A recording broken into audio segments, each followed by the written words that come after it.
চিকেনের একটি ভিন্ন স্বাদের স্টার্টার রেসিপি। তো চলুন রেসিপিটা দেখে নেওয়া যাক।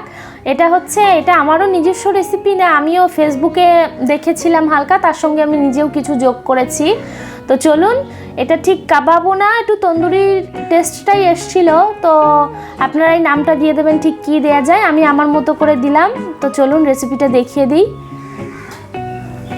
এখানে 500 মতো চিকেন নিয়েছিলাম, ঘরে যেরকম চিকেন কষার পিস নেওয়া হয় সেরকম সাইজেরই পিস আছে, মিডিয়াম পিস।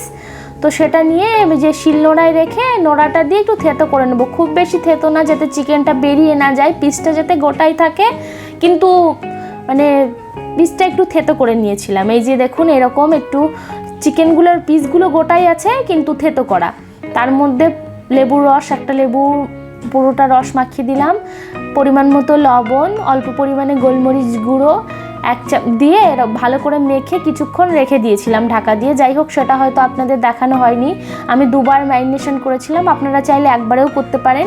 চিকেনটা 2বার ম্যারিনেট করলে কি হয়, চিকেনটা অনেকটা সফট হয়। তারপরে 1 চামচ লঙ্কা বাটা, আদা বাটা, 1 চামচ রসুন বাটা, 2 চামচ টক দই, সামান্য পরিমাণে ধনে গুঁড়ো, 1 চামচ তন্দুরি মশলা, অল্প পরিমাণে হলুদ গুঁড়ো, আর সামান্য কালারের জন্য আমি কাশ্মীরি লঙ্কার গুঁড়ো দিয়েছিলাম। যেহেতু কাঁচা লঙ্কা বাটা দিয়েছি, ঝালটা ওখানেই হয়ে গেছে। 2 চামচ সর্ষের তেল আর 2 চামচ ধনেপাতা বাটা, সব কিছু দিয়ে হাতের সাহায্যে যে ভালো করে একটু উল্টে পাল্টে একটু টাইম নিয়ে মাখবেন, কারণ মাখাটাই হচ্ছে মেইন। কারণ যেহেতু চিকেনটা থেতো করা আছে, একটু টাইম নিয়ে না মাখলে মশলাগুলো চিকেনের মধ্যে ভালো করে যাবে না। একটু টাইম নিয়ে ভালো করে আলতো হাতে ভালো করে মেখে নিয়ে আধা ঘন্টা রেখে দিয়েছিলাম।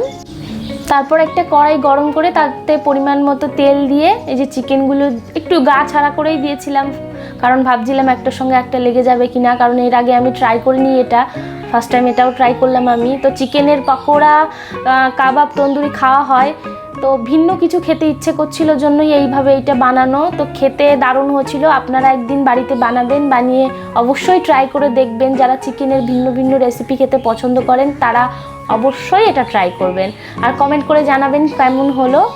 এই যে দেখুন ফাইনালি আমি ছ্যাঁচা চিকেন বলেছিলাম, ওপর থেকে একটু লেবুর রস ছড়িয়ে দিয়ে একদম জাস্ট এত জুসি হয়েছিল, একদম ভীষণ পরিমাণে সফট আর দুর্দান্ত খেতে হয়েছিল। আপনারা অবশ্যই বাড়িতে বানিয়ে খাবেন।